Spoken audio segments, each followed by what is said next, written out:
Bonjour et bienvenue à la balade au sujet des sciences humaines et sociales. Je m'appelle Alexandre Beaupré et si j'avais à me décrire, je dirais que je suis un lecteur compulsif doublé d'un amateur de baseball. Mais pour payer mes comptes, je continue sur ma lancée en tant que professeur à l'administration d'enseignement supérieur à l'Université de Montréal. Et je suis accompagné du co-animateur, du producteur et du président du club social de la balado, mon collègue mais néanmoins ami Sébastien Belland, professeur en mesure et évaluation de l'éducation, lui aussi à l'Université de Montréal.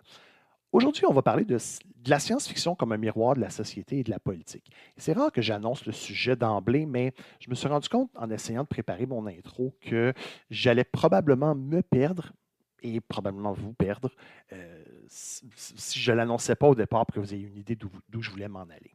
Euh, Prenez un livre, pensez à un livre qui vous a marqué, personnellement ou professionnellement. Pourquoi est-ce qu'il vous a marqué? Est-ce que c'était de la fiction ou de l'érudition? Est-ce que c'est un ouvrage qui vous a amené à réfléchir sur la place de l'humanité dans le bordel sidéral ou est-ce plutôt une histoire humaine de relations humaines entre humains?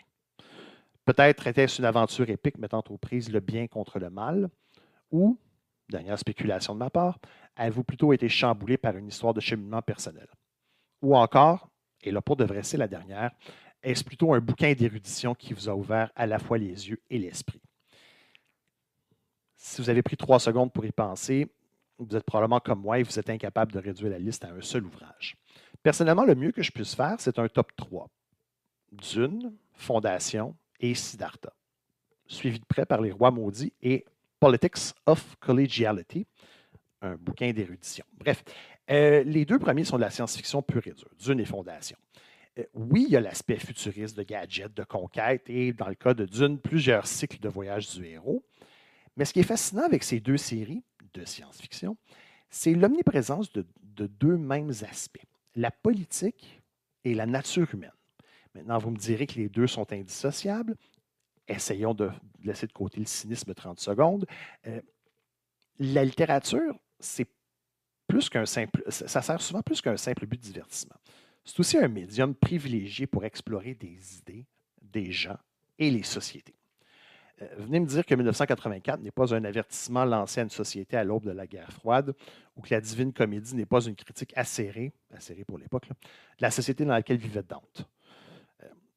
Ben, au croisement de la science politique et la science-fiction se trouve notre invitée d'aujourd'hui, Isabelle Lacroix. Isabelle est professeure agrégée à l'École de politique appliquée de la Faculté des lettres et des sciences humaines de l'Université de Sherbrooke, où, dans ses temps libres, elle est aussi vice-doyenne au développement et à l'international. Elle travaille à l'étude de la gouvernance en contexte démocratique, notamment les processus décisionnels multipartites. Ouh, que ça a l'air le fun, parce qu'on aurait pu l'inviter pour parler du système éducatif québécois, sur lequel elle a beaucoup travaillé. Sauf qu'en plus de ce champ très adulte, elle s'intéresse aux représentations politiques dans la science-fiction. Isabelle, merci beaucoup d'être parmi nous aujourd'hui. Pour commencer, est-ce que tu peux nous parler un peu des livres, des livres et des publics que tu as écrits, ton œuvre jusqu'à maintenant? Mon œuvre, hey, wow, c'est la première fois qu'on me dit ça. Oui, c'est ça, comme autrice, mon œuvre d'autrice. En fait, ça a commencé, toute cette aventure-là, moi, de l'idée d'utiliser la science-fiction littéralement comme un laboratoire politique. Ça a commencé via un colloque où on a organisé un panel et qui s'est transformé parce que les gens y avaient mis beaucoup de cœur dans la présentation de leur communication, qui s'est transformé en ouvrage collectif qui est d'Asimov à Star Wars, représentation politique de la science, dans la science-fiction, qui a été publié en 2016. Donc, tout part de là. L'idée, c'est vraiment, on a mis ensemble des gens qui, comme moi, jusqu'à ce moment-là, je pensais qu'on était un tout petit groupe qui faisait ça dans la vie, écouter des films de science-fiction puis discuter des représentations politiques qu'il y avait là-dedans, pour me rendre compte que finalement, il y a vraiment beaucoup de gens qui font ça, puis qui trippent en fait à faire ça. Et donc, tout part de là. L'ouvrage d'Asimov à Star Wars, ce sont donc des propositions qui nous ont été faites de gens qui s'étaient intéressés à des œuvres pour la proposition politique qu'il y avait à l'intérieur.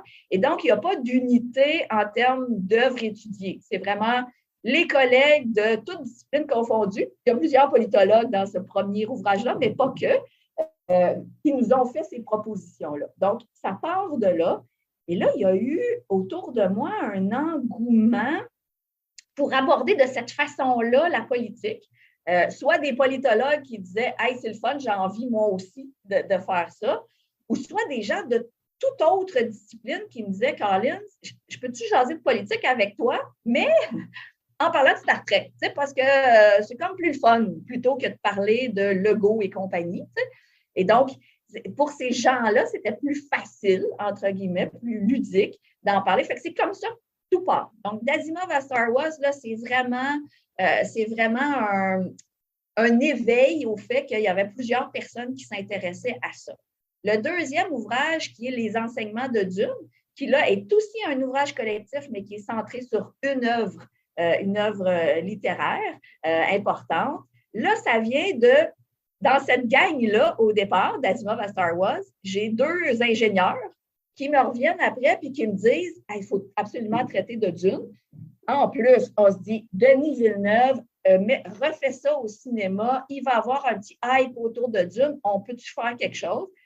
Et là aussi, je me rends compte, quand je me mets à questionner les gens autour de moi, que les gens qui ont lu Dune, qui ont passé à travers cette lecture qui, ma foi, est particulière, on va le dire comme ça, ben en fait, c'est aussi des gens qui sont des tripeux finis de Dune et qui ont envie de participer à l'aventure. Fait que c'est vraiment... Et qui trouve que dans ça, parce que c'est toujours le même lien, hein, c'est toujours le même fil conducteur entre ces propositions-là, c'est de dire ces œuvres-là ont quelque chose à nous apprendre. Le titre, c'est « Les enseignements de Dune » parce qu'on pense que d'un point de vue environnemental, politique, religieux, économique, développement technologique, cette œuvre-là, quand on parle de cette œuvre-là, dans ce cas-ci, là, on parle des 6 premiers tomes écrits par Frank Herbert. Donc, il y a des enseignements qui, aujourd'hui, sont encore utiles pour essayer de comprendre le monde et qui sont peut-être plus faciles à discuter en jasant de l'épice dans Dune plutôt que de parler du pétrole, puis du choc des prix, puis de l'offre et de la demande. Voilà. Donc, c'est vraiment comme ça que vont naître ces œuvres-là. Puis à chaque fois, moi, je ne peux pas croire, quand je travaille sur ces livres-là, je suis assise des fois le dimanche matin chez nous à analyser les représentations de la démocratie dans Star Wars. Puis je me dis, sérieux, je suis payée pour faire ça. Moi, c'est extraordinaire quand même. J'ai la plus belle job au monde. Là, je rassure vos auditeurs, je ne fais pas que ça dans la vie, mais c'est quand même extraordinaire que ça soit en partie ma job. Isabelle, écoute, on veut rentrer dans le vif du sujet. Puis, comment les systèmes politiques et sociaux sont-ils représentés dans la science-fiction? Donc, pourrais-tu me donner des exemples formels? Bien, certainement. Moi, je prends l'exemple le plus facile. Là. Moi, il y a quelques années, avant la pandémie, en fait, existait à Sherbrooke, ce qui existe aussi à Montréal et je pense dans d'autres villes au Québec, les universités populaires. Donc, je suis allée dans un bar de Sherbrooke donner des cours de politique où j'expliquais les 3 grands piliers, donc le pouvoir exécutif, le pouvoir législatif et le pouvoir judiciaire, à partir des œuvres de science-fiction. Là, je disais, dans Star Wars, là, le Sénat galactique, là, c'est le pouvoir législatif. Donc, ces gens-là sont responsables de déterminer quelles sont les grandes règles qui s'appliquent dans ce cas-ci à la galaxie. C'est un peu plus sexy quand même que le Sénat canadien. On va se le dire, là, quand vient le temps d'enseigner ça, là, le Sénat galactique, c'est quand même plus vendeur comme conversation. Puis là, après, restons dans Star Wars. Qu'est-ce qui se passe en termes d'évolution démocratique? On a un Sénat galactique avec un pouvoir exécutif qui est représenté par le chancelier. Le chancelier va tranquillement usurper l'ensemble des pouvoirs. Et l'Empire, qu'est-ce que c'est? Le passage à l'Empire, on quitte la République dans Star Wars et on se retrouve dans un empire qui est dirigé par un être autoritaire qui est le chancelier Palpatine. On ne le sait pas au début là, que le chancelier, c'est le même, là, mais finalement, on va l'apprendre avec son grand nez quand on le voit au travers sa cape. Avis à ceux qui n'ont pas encore vu Star Wars, il faut s'y mettre. Vous avez juste 9 films de retard, 10 si on ajoute Rogue One. Mais donc, et là, on va voir qu'il va usurper les pouvoirs pour les concentrer dans sa propre personne. Et donc, le chancelier Palpatine va devenir pouvoir exécutif, pouvoir législatif, pouvoir judiciaire et le droit de vie et de mort sur les sociétés, sur les individus. Donc, voici le genre de choses que je fais quand j'utilise la science-fiction. Je transpose des concepts de la vie réelle Je vois comment ils sont représentés à l'écran. Là, je parle de l'aspect plus pédagogique. Quand j'utilise ça pour enseigner ou pour donner des conférences, je donne ces exemples-là pour expliquer quelque chose qui est dans la vie de tous les jours. Puis après ça, je reviens. Au Canada et au Québec, bien, le pouvoir exécutif, ce n'est pas une personne autoritaire qui a un masque ou un grand nez. C'est un gouvernement formé de gens qui ont été élus, le premier ministre, les ministres, bon, etc. Même chose pour le pouvoir législatif et pour le pouvoir judiciaire. Dans Star Trek, on a des représentations extraordinaires de comment fonctionne un système judiciaire dans un État de droit. C'est à l'échelle de la Fédération des planètes unies, mais il y a quand même cette idée qu'on doit représenter les intérêts, que les intérêts doivent être défendus et que même la personne qui est accusée a le droit de se défendre et d'être entendue par des pairs. Donc, tout ça, on retrouve ça dans Star Trek et c'est souvent bien plus le fun de le traiter en parlant de Data et de Jean-Luc Picard plutôt que des juges de la Cour suprême du Canada. On a eu une discussion dans un épisode précédent avec Martin Riopel, entre autres, qui nous parlait donc finalement, la science-fiction est intéressante parce qu'elle permet de scénariser le futur. Puis moi, il y a un truc vraiment là, qui me fascine, c'est de voir à quel point, quand les gens dans la science-fiction scénarisent le futur, donc on a tout le temps des états totalitaires ou souvent des états totalitaires, des états tentaculaires. Puis c'est comme si l'idée donc d'état léger ou plus dans le sens libéral du terme, est moins possible. J'aimerais t'entendre là-dessus. As-tu des hypothèses, des pistes d'explication? Je trouve ça vraiment fascinant. D'abord, c'est-à-dire qu'il y a deux choses. Pour moi, là, je pense qu'il y a deux premières explications. Il y a en 2019, moi, j'ai fait un court sondage auprès des amateurs du genre et des producteurs de science-fiction. Puis à 95%, les gens apprécient les œuvres dystopiques. Donc, où on nous présente une société humaine qui crash et que c'est les mauvais côtés de l'être humain qui prennent le pas. Donc, d'abord, ces œuvres-là sont très appréciées. Puis même lorsque les gens aimaient les œuvres plus utopiques, dans tous les cas, ils aimaient aussi les œuvres dystopiques. Et chez un nombre important, c'était plus de la majorité, donc plus de la moitié des répondants disaient préférer les dystopiques et n'aimer que les dystopiques. Donc, il y a quelque chose là qui rejoint les gens. Puis, les œuvres de science-fiction, ce sont des œuvres d'art.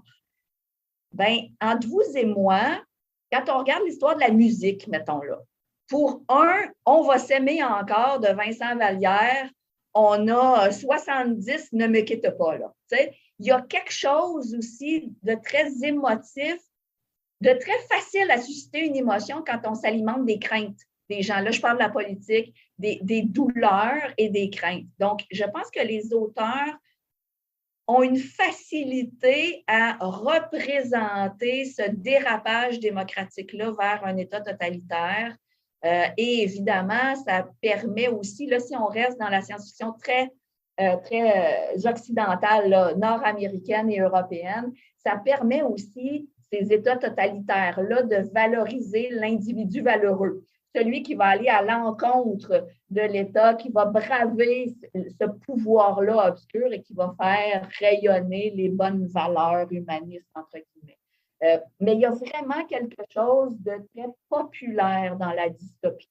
Ceci étant dit, il y a un mouvement dans la science-fiction, surtout en Europe, où on essaie de valoriser des scénarios utopistes, où on présente une société qui aurait mis de l'avant des valeurs très, très, très humanistes, là, mais ça reste plus marginal parce que moins populaire, honnêtement, là, auprès des lecteurs ou des gens qui vont la consommer. Il y a des scénarios, il y a des séries de science-fiction qui passent de l'une à l'autre. Je pense à notamment Fondation, qui part d'un scénario où l'Empire est en train de s'effondrer et où l'auteur amène une autre. C'est ce que je trouve des fois intéressant, où Fondation est une de celles qui part d'une théorie de sciences sociales qui s'appelle la psychohistoire, qui serait capable de prédire, qui prédit que l'Empire va s'écrouler, l'Empire commence à s'écrouler. Et là, il y a un essai d'utopie d'une gang de scientifiques de dire on va aller créer quelque chose en limitrophe à l'Empire qui ne sera pas affecté par la chute pour préserver la science. Spoiler alert, Il se trouve que le gars qui a pensé à ça, c'était une excuse. Mais la société qui est formée, qui s'appelle Fondation, fonctionne dans sa première génération d'une façon utopiste. En tout cas, utopiste pour des académiques. On va le dire Bien comme sûr, ça. bien sûr, bien sûr. Et elle finit par être mise de côté par le retour d'une espèce par le retour de l'hommerie, le retour de la politique là-dedans. Et ça m'amène à penser au fait qu'en Occident, présentement, on est beaucoup dans une dynamique de cynisme, dans une dynamique de désengagement par rapport à la politique. Est-ce que c'est un phénomène qui est abordé dans la science-fiction? Puis souvent, quand on nous présente, c'est-à-dire que les auteurs, ceux qui le font volontairement, parce que certains vont le faire inconsciemment, là, cette proposition politique-là.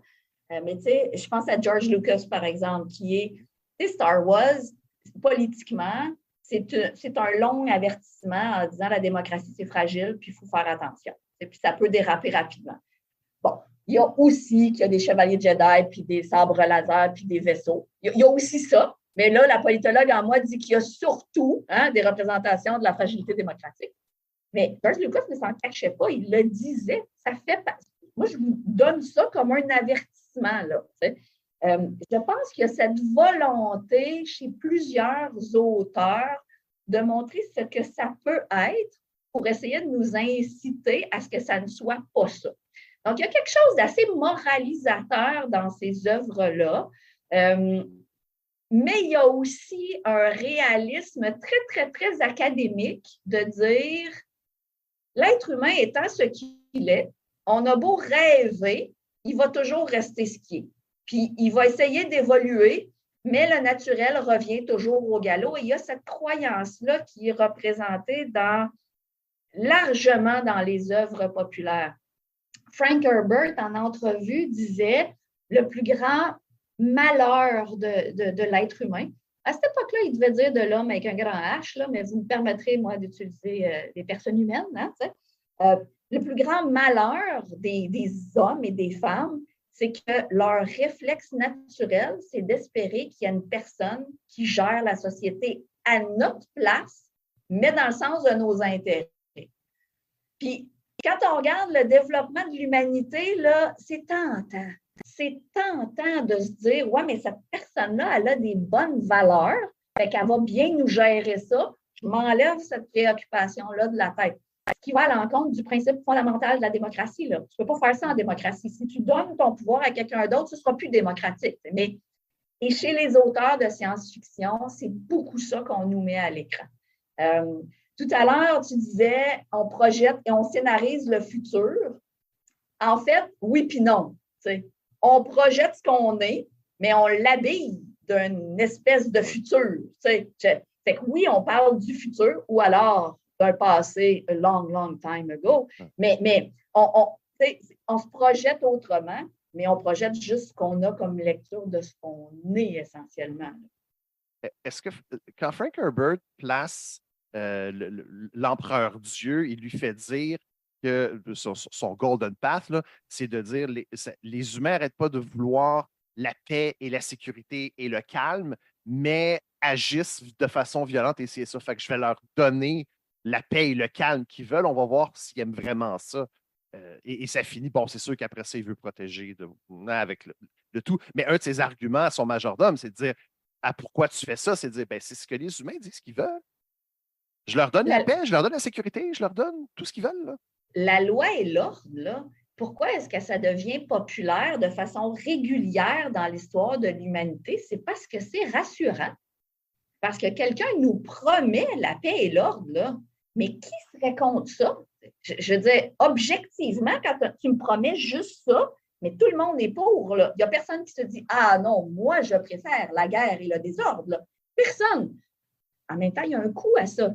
Et ce que l'empereur Dieu de Frank Herbert nous dit, c'est qu'il y a un coût à ça, mais les êtres humains doivent le payer, ce coût-là, le payer très, très cher avant d'être capable de se dire, OK, ça me coûte trop cher, je préfère l'alternative, même si ça va me demander un effort.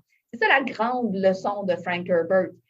Et quand on regarde les êtres humains, on a l'impression qu'il ne s'est pas complètement trompé. Hein? Il y a un petit quelque chose, là.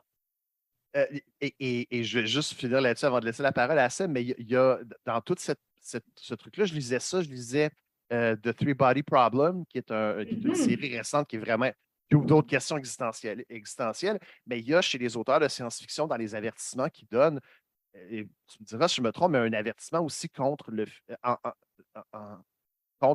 phénomène de stagnation. Mais on présente toujours la stagnation comme étant une conséquence négative, voulant dire que le progrès chez ces auteurs-là est souvent par défaut positif. Puis, en fait, chez ces auteurs-là, très souvent, puis là, je mets Asimov un petit peu de côté parce qu'Asimov a un discours très ambigu sur le progrès technologique, mais généralement, la technologie, dans sa portion d'impact sur la société, est perçue comme étant individuel, en termes d'intérêt individuel perçu comme positif, mais collectivement négatif. C'est-à-dire que plus ma science et ma technologie se développent, plus je réponds à des besoins individuels, plus je donne de belles conditions de vie individuelles aux composantes, aux personnes dans ma société. Mais ce que ça a comme impact sociétal, c'est que ça crée des individus qui n'ont plus de capacité, qui perdent leur capacité d'innovation, qui perdent leur capacité d'initiative, qui perdent... Puis là, il y a un ouvrage extraordinaire, puis là, évidemment, parce que je vais le chercher, je ne vais pas me souvenir du titre, qui pousse cette réflexion-là de la robotique en disant les robots dans un futur, vont tellement prendre la place, l'être humain va être tellement dépendant de ces robots-là qu'il ne sera plus capable de fonctionner. Donc, ça va être tellement mieux de...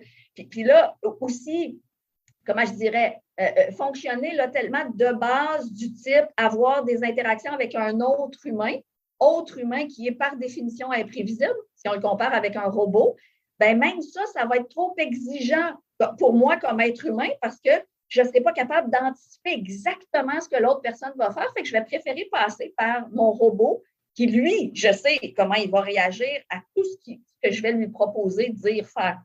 Bref, ce développement-là technologique offre un confort à l'être humain et dans beaucoup d'œuvres de science-fiction, là, je pense à Fahrenheit 451 de Ray Bradbury, là, c'est grandiose. Le confort humain crée quoi? Crée des êtres humains qui sont deviennent non fonctionnels en termes de collectivité et qui courent à leur propre perte. C'est souvent comme ça, là, cette proposition-là, dans Wall-E. Hein? Retrouvons l'être humain de Wall-E. Il fait quoi l'être humain de Wall-E? Il est devenu tellement gros, il n'est même plus capable de se tenir sur ses deux jambes. C'est quand même remarquable. Là. On pousse.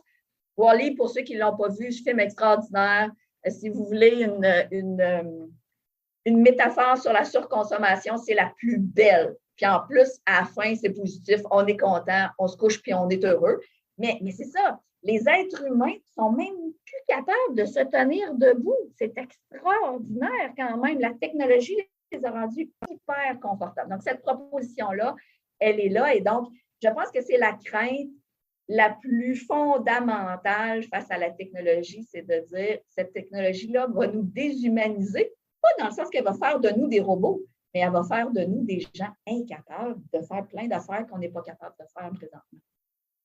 On a parlé un peu des auteurs. Par exemple, on a parlé de Herbert, Asimov. Puis là, je voudrais savoir comment ces gens-là, incluant Tolkien, qui avait vraiment été très, très clair, qui avait été inspiré de l'histoire politique à l'époque, à quel point le monde politique autour d'eux les a finalement inspirés pour écrire leurs œuvres?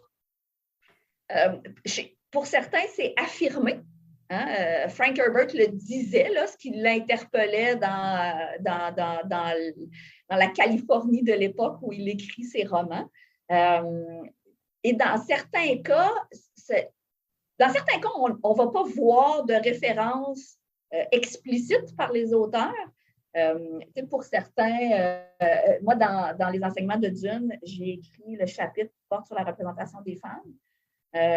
J'ai reçu quelques tomates quand même, parce que moi, je fais une lecture féministe de l'œuvre de Frank Herbert sur les 6 tomes. Certains m'ont dit c'est parce que tu n'as pas lu tout ce que Frank Herbert a écrit. Et c'est vrai, je plaide coupable, il n'y a pas de doute. Mais c'est-à-dire que ce n'est pas parce que ça n'a pas été rendu explicite par l'auteur ou l'autrice qu'on ne peut pas le décoder.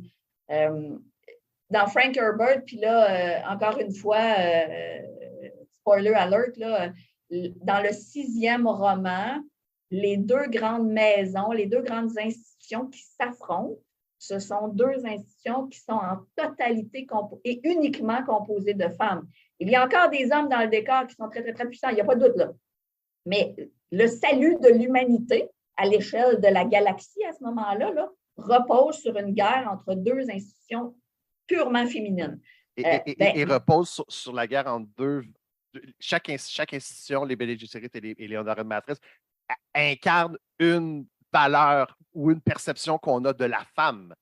Une composante de l'être humain. Hein? Les Bene Gesserit, c'est la rationalité humaine. Les honorés matriarches, c'est les émotions humaines. Donc, ce sont ces 2 composantes-là qui vont se confronter. Puis, on sait pourquoi elles sont fâchées, les honorés matriarches. Elles ont tout à fait raison, il n'y a pas de doute. Là, mais il reste que dans cette proposition-là, ce qui va décider du sort de l'humanité à ce moment-là, ce sont 2 institutions féminines. Pardon. Donc, tout ça pour dire que est-ce que Frank Herbert était un féministe et est-ce qu'il voulait dans ses œuvres faire la promotion des femmes? Je ne sais pas. Moi, je ne l'ai jamais lu dans une entrevue. Puis certains me disent non. OK, fair, j'ai pas de problème avec ça. Mais moi, ce qui m'intéresse, c'est les représentations qui sont là, qui sont présentées. Et donc, est-ce que, par exemple, les auteurs de science-fiction sont plus socialistes? Je ne sais pas. Mais clairement, ils craignent un autoritarisme d'une certaine fragilité des institutions démocratiques. OK, bon, bien ça, on peut le percevoir. Et c'est plus ce bout-là, moi, qui m'intéresse. Isabelle, te parlais un peu de certaines réactions que tu as eues, donc entre autres de la part de féministes. J'aimerais qu'on entre dans le sujet de manière plus élargie. Peux-tu nous dire comment le public a reçu, critiqué, constaté, en fait, ces réflexions-là ici? Je sépare le public académique du grand public, d'accord? Je commence par le public académique en 2014 ou en 2015, au moment où on lance le projet d'ouvrage. Ça prend du temps faire ces affaires-là. Fait que je me souviens plus si ça a pris 2 ans ou 1 an, enfin, quelque chose comme ça. J'ai un collègue à ce moment-là qui me dit « Ouais, ça se peut que ce chapitre-là, je ne le mette pas dans mon dossier de promotion pour mon CV professoral. » Puis, à ce moment-là, pour vrai, je comprends. C'est-à-dire qu'au Québec, dans le monde francophone plus largement, l'idée d'utiliser la culture populaire n'est pas à ce point valorisée. Encore maintenant, ce n'est pas mainstream, là, je veux dire, on va s'entendre sur ça. Mais dans le monde, ça se passe beaucoup dans le monde anglo-saxon à ce moment-là, et même là encore, c'est encore un peu marginal. Mais donc, il y a vraiment un collègue qui me dit « Ouais, ne sois pas offusqué, mais je ne pense pas que ça va aider ma promotion universitaire, puis ça pourrait peut-être y nuire. » Parce que ça ne fait pas très sérieux. Je veux dire, on va se le dire, là, ça ne fait pas très sérieux au départ d'utiliser cette approche-là, on va le dire comme ça. Donc, il y a une crainte, il n'y a pas de doute. Puis, il n'y a pas que la science-fiction. Hein. J'ai des collègues aussi qui travaillent sur l'humour, puis qui ont souvent ce genre de réaction-là en disant « Ceci n'est pas un objet scientifique sérieux. » Voilà. Ceci dit, en termes de grand public, ça a été extraordinaire. Puis là, je pense que j'ai bénéficié des préjugés. Honnêtement, je pense que, d'abord, j'ai pas, là, vos auditeurs ne me verront pas, mais je n'ai pas l'air super âgée. Et à l'époque, j'étais encore plus jeune. Fait que là, les médias se sont dit, une jeune femme qui s'intéresse à la science-fiction, mais c'est donc bien étrange, on va aller voir. Puis ça va être un objet médiatique intéressant en soi. Fait que je me souviens de Franco Nuovo à Radio-Canada. Je pense que les 3 premières entrevues que je fais avec lui, l'entrevue se termine avec la même affaire où il dit « Mais attendez une minute, là je ne comprends toujours pas pourquoi vous vous intéressez à la science-fiction. » Il y a vraiment il y a un objet à l'extérieur du monde académique qui intrigue. Et donc, je vais avoir plusieurs entrevues qui, je pense, c'est ça le début. Le début de leur intérêt, c'est de dire, OK, c'est donc bien étrange, allons voir qu'est-ce qu'il y a là. Mais c'est surtout que ça m'a permis d'avoir des conversations. Tout à l'heure, je disais, là, l'ingénieur, il a envie de parler de politique parce que dans le fond, il a l'impression qu'on parle de Star Trek. Bien, c'est ça. Et ça me permet d'avoir des conversations politiques beaucoup plus larges qui sortent du créneau des habitués. Et ces gens-là ne se sentent dédouanés soudainement de parler de politique. Fait que pour moi, là, l'intérêt, c'est-à-dire que dans mon esprit, la science-fiction, c'est un laboratoire. Bien, ça me l'a prouvé, ça me l'a démontré parce que soudainement, les gens se sont mis à parler de politique avec moi puis avec mes collègues comme ils ne l'avaient jamais fait. Maintenant, moi, sur ma carrière universitaire, c'est plus du tout un problème, notamment parce que je suis agrégée. Hein? Fait qu'on sait que quand on est agrégé, on fait bien ce qu'on veut. Je veux dire, on va se le dire. Mais aussi parce que autour de moi, les gens m'ont associé à ce créneau-là, puis ont dit, OK, c'est correct, je pense qu'elle fait bien, elle fait sérieusement, elle ne prend pas ça au sérieux comme étant, je veux dire, moi, je guéris personne du cancer quand je fais ça, mais quand je le fais sérieusement, puis je suis les créneaux méthodologiques qui sont les nôtres dans la discipline. Mais donc, pour moi, c'est même devenu une carte de visite intéressante. Mais au départ, il y a eu de la résistance. C'est vraiment comment les gens en littérature ont reçu tes travaux? Les plus mauvaises critiques que j'ai eues sur l'ouvrage venaient des gens en littérature qui nous reprochaient de ne pas traiter l'objet et de mettre de côté l'aspect de la création littéraire. Tu sais, la personne qui m'a dit que je n'avais rien compris à l'œuvre de Frank Herbert si j'en faisais une lecture féministe, bien, c'est parce qu'elle me disait faut aller voir ce qu'il a écrit d'autre. Puis parfois, les représentations féminines dans ses autres œuvres ne sont pas tout à fait ce que toi, tu vois dans Dune. Puis ces gens-là ont 100% raison. Hein. Moi, je n'ai aucune prétention de faire une analyse de la qualité ou de la valeur littéraire de l'œuvre. Pas du tout. Dans quelques semaines, là, moi, je participe à une projection commentée du film District 9. Bien, j'ai invité une professeure d'art et littérature qui se spécialise dans la qualité cinématographique des œuvres. Parce que moi, je ne fais pas ça dans la vie. Là, donc, les gens en littérature ont très mal reçu ça en disant elle parle de quelque chose qu'elle ne connaît pas. Et c'est vrai que la valeur littéraire, je ne connais pas ça. J'en ai pas parlé, mais j'ai parlé des représentations politiques. Tu viens d'aborder, tu viens de dire que tu vas parler de District 9, tu as parlé du fait que tu as parlé de l'analyse féministe tantôt. J'ai lu quelque chose en études du genre qui reprenait justement Chapter House, où ça dénonçait le fait que, en fait, ça disait que Frank Herbert n'avait pas une perspective féministe parce que Léonore Matresse d'un côté et le Bene Gesserit de l'autre, c'était la représentation genrée de deux caractères, de la madone et de la pute, en fait. Des séductrices sexuelles d'un côté et de la mère ou de la figure maternelle de l'autre. Même, je ne sais pas si les gens en littérature seraient allés voir cette personne en études de genre pour dire que tu n'as rien compris au discours de Frank Herbert. Dans le sens, je suis persuadé que Frank Herbert ne s'est pas assis en disant comment est-ce que je pourrais mettre les deux caractéristiques les plus caricaturales à la femme, puis après ça, OK, je vais me faire deux maisons. En tout cas, ça ouvre la porte à utiliser un matériel pour discourir sur la société. On a parlé de féminisme, on a parlé de District 9. Comment est-ce que la science-fiction aborde la question de l'esclavage et des rapports de pouvoir entre les personnes?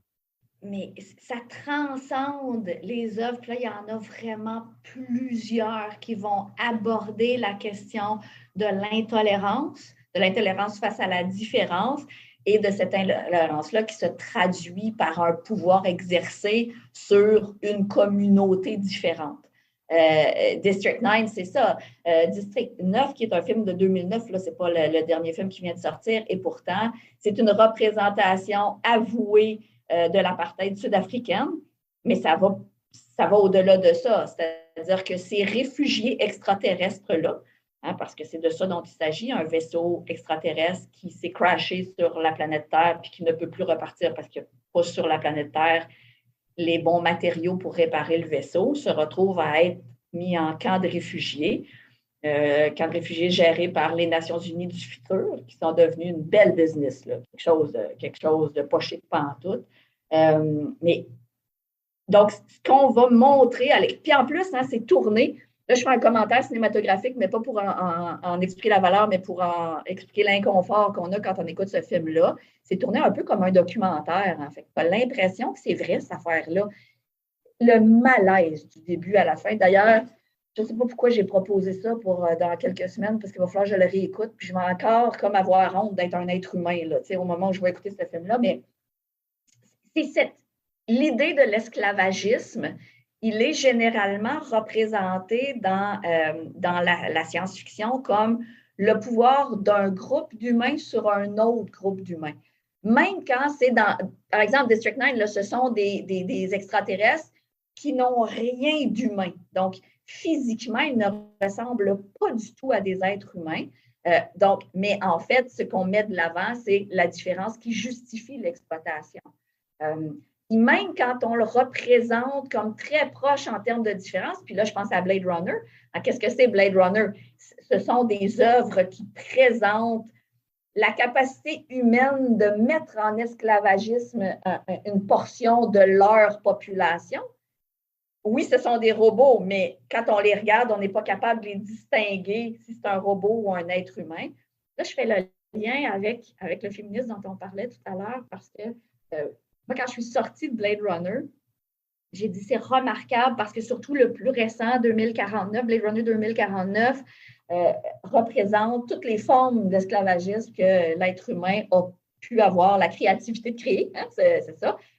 J'ai dit, en ce sens-là, la proposition face aux femmes, elle va jusque-là, elle dénonce l'esclavagisme qui est fait de l'objet sexuel, puis là, on m'a accusé de rien comprendre, d'adhérer à la vision de Denis Villeneuve très sexiste et misogyne des femmes. Et là, je disais, mais attendez une minute, là.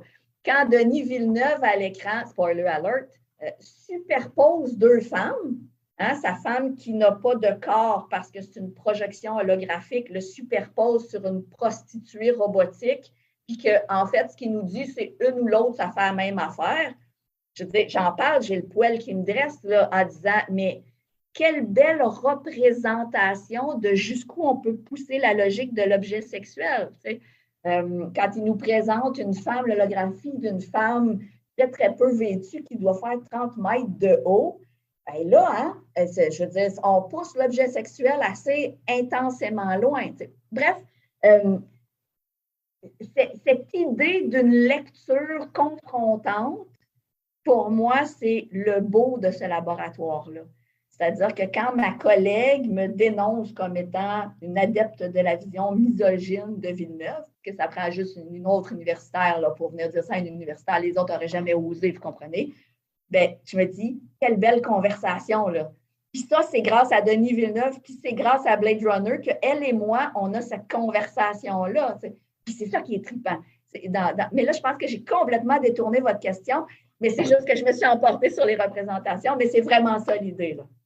Mais non, mais c'est correct dans le sens où, dans le monde d'aujourd'hui, c'est difficile, par exemple, d'avoir une discussion sur l'esclavage. Ou en tout cas, je ne sais pas si tu as déjà essayé avec un collègue ou une collègue, mais à moins que la personne soit spécialisée là-dedans, il y a une réponse qui revient souvent, c'est un phénomène du passé ou c'est trop sensible pour qu'on en parle. Puis la science-fiction permet d'avoir cette discussion-là dans un cadre fictif, ouais.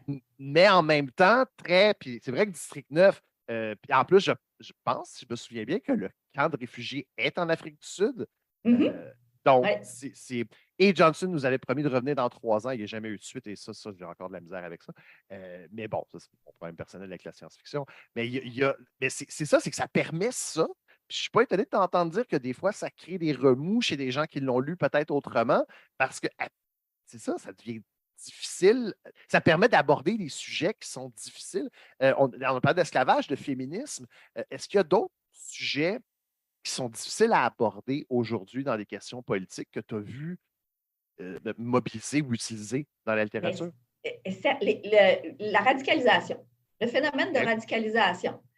À chaque année, quand j'enseigne, c'est pas vrai, aux 2 ans, je vais dans la classe d'une de mes collègues qui traite d'art et de politique. Puis, à chaque année, quand je leur parle, par exemple, de quand Luke, on revient à Star Wars, OK?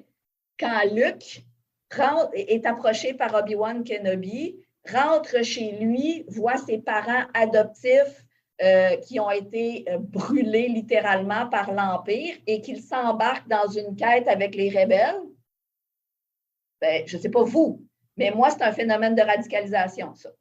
C'est-à-dire que le système qui est en place t'attaque personnellement, ne t'offre plus de soutien, et là, tu vas te joindre à un groupe qui te propose une solution à ce pouvoir-là qui ne te convient pas. Quand je dis aux étudiants que Obi-Wan Kenobi, c'est un recruteur de jeunes hommes qui vont aller au combat, ils n'ont comme pas d'argument pour me contredire, mais Colin, que c'est insatisfaisant. C'est comme de dire que l'explosion de la Death Star, du point de vue des rebelles, c'est correct, mais du point de vue du reste de l'Empire, ça peut être perçu comme un acte terroriste.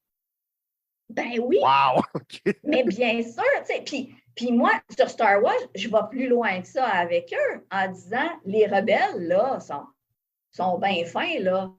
Mais il est où leur processus décisionnel démocratique? Ils veulent sauver la galaxie, là, mais ils ont-tu demandé à la galaxie s'ils voulaient être sauvés? Moi, je n'ai pas vu ça dans ça. Plus que ça, le Conseil des Jedi, là, dans la République, on les aime beaucoup, les Jedi, parce qu'ils ont des belles valeurs. Mais souvenez-vous, dans le premier film, là, celui qui est sorti en 4e position, le premier film, quand la reine Amidala, qui est une reine démocratiquement élue, interpelle les 2 Jedi qui devaient aller négocier la fin du conflit commercial, et que Obi-Wan, pas Obi-Wan, mais Qui-Gon lui répond excuse-moi, ma grande, là, nous, on va gérer ça au Conseil des Jedi parce que moi, je reçois des ordres que du Conseil des Jedi qui, on se souvient, sont autonommés. Et son autonomie parmi ceux, on va apprendre ça dans ce film-là aussi, qui ont un taux de midi-chlorien dans le sang intéressant.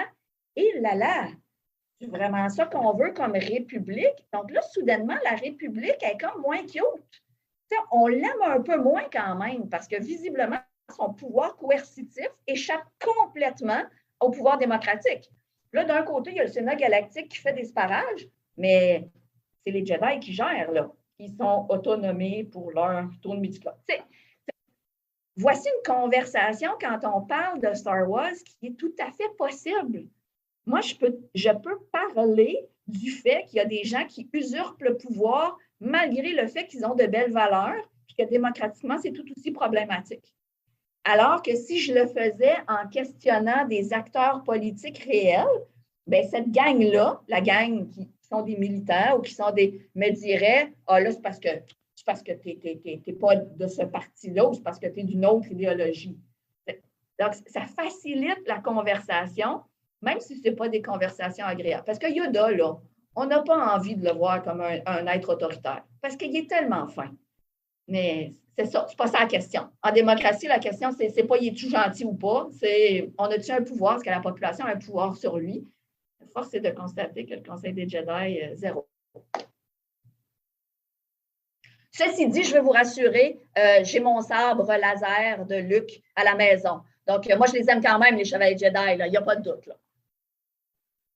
Vous êtes tellement geek, ça n'a pas de sens, mais c'est vraiment une conversation fascinante. Isabelle, j'aimerais qu'on aille un peu sur le plancher des vaches. C'est vraiment une curiosité de ma part. Est-ce que des politiciens et politiciennes ont déjà avoué avoir comme livre de chevet un livre de science-fiction ou de s'en être inspiré ou d'être ouvertement des amateurs finis de science-fiction? OK. D'être des amateurs finis, oui. Je revois, là, vous dites ça, puis je revois la photo de Thomas Mulcair qui est déguisé, qui a sa cape de chevalier de Jedi puis qui a son sabre laser. J'imagine que ça devait être autour de l'Halloween, là, parce que on fait des sparages autour des costumes de Superman de Justin Trudeau, là, mais on avait vu ça avant. Là. Peut-être pas en chambre, cependant. C'est peut-être ça la nuance, là, peut-être. Mais Les références au côté obscur, là, le passage du côté obscur, nos politiciennes disent ça fréquemment. Donc, la science-fiction très populaire, et c'est pour ça, moi, que j'ai choisi d'étudier cette science-fiction-là, c'est parce qu'elle est répandue. C'est pas parce que c'est la meilleure. Les littéraires et les cinématographes de ce monde, les amateurs de cinéma me disent que je connais rien quand je dis ce genre de choses-là, puis ils ont raison. C'est-à-dire que ce qui m'intéresse, c'est que c'est partagé.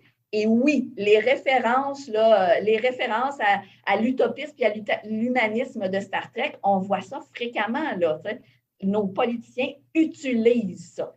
Maintenant, de là à dire qu'ils s'en inspirent dans leur gouverne, là, je pense que ce serait l'équivalent de mon collègue qui disait « je ne pense pas que je vais mettre ça dans mon dossier de promotion. » Je pense que là, on ne peut pas aller jusque-là.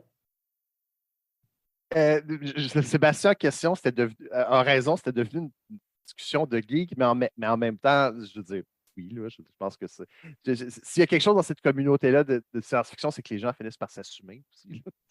Ne serait-ce que parce qu'à force de se le faire dans les parties de Noël. Une dernière question, Isabelle, pour clore tout ça, puis pour faire un beau wrap-up. Si tu devais vivre dans un des univers de science-fiction que tu as lu, lequel tu choisirais et pourquoi? La politologue que je suis choisirait nécessairement Star Trek. Parce que Star Trek, la vision utopiste de Star Trek me fait espérer. Cette idée d'une société humaine qui s'est débarrassée de ses tares et qui maintenant valorise la richesse de l'individualité, de la diversité, de la conversation, de la tolérance, il n'y a pas de doute. Mais comme individu, là, mettons que je mets de côté mon rôle de politologue, moi, j'irais dans l'univers d'Asimov. Parce que moi, là, le cerveau positronique, là, ça peut-tu exister, s'il vous plaît? On peut-tu créer des robots du type de ceux que crée Asimov, qui sont évidemment contraints par les 3 lois de la robotique, parce qu'on ne veut pas que ça devienne des machines de guerre contre les êtres humains, il n'y a pas de doute, mais wow, on en veut. Moi, ce serait mon meilleur ami. Désolée pour mes amis qui viennent d'entendre ça, mais bien sûr, moi, j'ai toujours dit qu'à mes yeux, l'homme idéal, c'est Daniel. Et là, évidemment, les gens me répètent que ce n'est pas un homme. Il faudrait que je revoie mes critères, mais moi, j'aimerais connaître cette réalité-là parce que j'aimerais ça l'étudier, parce que j'aimerais ça voir comment l'être humain va évoluerait au contact de ces robots-là qui ont une contribution positive à la société dans le cas de l'œuvre d'Asimov, contrairement à plein d'autres. Là, la proposition d'Asimov, c'est que les robots sont contributifs. On se souvient qu'ultimement, c'est les robots qui sauvent l'humanité, rien de moins. Mais donc, moi, là, c'est cette société-là que j'aimerais connaître. Je te pose la question, Alex, toi, ce serait où? Ça dépend. Est-ce que je suis un citoyen lambda ou est-ce que je suis dans la sphère des personnages principaux qui sont presque systématiquement dans les hautes sphères de la société? Dans les hautes sphères de la société, je suis obligé de dire que le cycle de fondation est particulièrement intéressant, mais parce qu'il est toujours en crise. Donc, il y a toujours un changement quelconque. C'est une des séries qui m'a les plus accroché parce que ultimement, la série Fondation l'univers de Fondation n'est pas utopiste, mais elle a des personnages qui sont utopistes. Il y a toujours quelqu'un qui essaye de faire la bonne affaire. Et ça, moi, je trouve ça rassurant parce que même comme citoyen, de savoir que les gens peuvent utiliser des moyens humains parfois tordus avec de bonnes intentions, c'est le fun. Et la seule personne qui arrive à battre cette espèce d'utopiste-là, c'est un mutant. C'est quelqu'un qui a une mutation génétique, ce qui nous dit que ça envoie le message qu'à moins d'avoir quelque chose d'absolument presque extraterrestre, l'utopiste devrait. Moi, ça me rassurerait. Mais comme citoyen lambda, je ne le sais pas parce que justement, il y a tellement. Même les plus beaux trucs ont un côté soit qui est très peu démocratique ou soit qui est carrément dystopique. Est-ce que j'aimerais vivre dans une société où je peux prendre du café d'épices tous les matins? Ben, c'est plus fort que la caféine. Sure, pourquoi pas? Mais ça voudrait aussi dire qu'éventuellement, dans cet univers-là, je serais confiné gouvernementalement à un village sur une planète dont je n'aurais pas le droit de sortir. Et c'est comme ça que la paix serait conservée. Je ne suis pas sûr. Donc, j'irais pour fondation parce qu'il y a quelqu'un, éventuellement, je sais que quelqu'un quelque part essaie de faire la bonne affaire, mais c'est pas. Mais moi aussi, je tripe dystopie, puis la dernière série que j'ai lue, The Three Body Problem, il n'y a aucune façon que je veux vivre dans cet univers-là. Zéro. Zéro. Quelle grande série. Et d'un point de vue politique, hein, et en fait, la théorie qui est présentée, moi, c'est des collègues qui travaillent avec moi en quantique. Eux autres font du quantique. Moi, je fais des politiques publiques de régulation du quantique. Hein, remplaçons l'expertise. C'est eux qui me l'avaient suggéré. La science est intéressante dedans, mais c'est les sciences humaines qui sont les plus intéressantes. La proposition théorique de comment fonctionnerait l'univers si on prend pour acquis qu'il y a d'autres sociétés intelligentes, là, ça, c'est dans notre cours à nous. Là. C'est grandiose. C'est ça. Three Body Problem, je n'irai pas là-dedans parce que ça imbrique dans toute vie la notion de ce qu'il appelle la Dark Forest, qui est le meilleur moyen de survivre, c'est de rester caché, de ne pas signaler, de ne pas d'individualité ni rien. Moi, ça, je ne serais pas capable. Mais en même temps, c'est bizarre parce que Three Body Problem, quand je l'ai lu, ça m'a laissé une impression, c'était comme un livre d'horreur pratiquement, mais politique. Mais humain. Bref, toi, Sébastien, tu vivrais dans quoi si tu avais le choix? Ben, moi, ça serait. Je suis très pragmatique. Hein? J'irais du côté de la fantasy, puis je voudrais être le voisin de Bilbo pour être invité dans un banquet de Hobbit. C'est clair pour moi. Clair. Bon choix. Bon choix. Ouais, c'est clair. Ben, Isabelle, merci beaucoup pour cette conversation, ma foi, fort intéressante. On invite les gens, évidemment, à consulter tes travaux et à assister à tes conférences. Nous, ben, Sébastien, on va se retrouver pour un prochain épisode.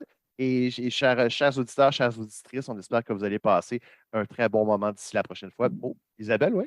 Et si je peux me permettre une mini-conclusion, si vos sûr. auditeurs avaient l'impression qu'on ne parlait pas de sciences humaines et sociales, je suis vraiment contente. C'était ça mon objectif. Merci beaucoup, Isabelle. Merci tout le monde d'avoir été des nôtres et on se revoit une prochaine fois.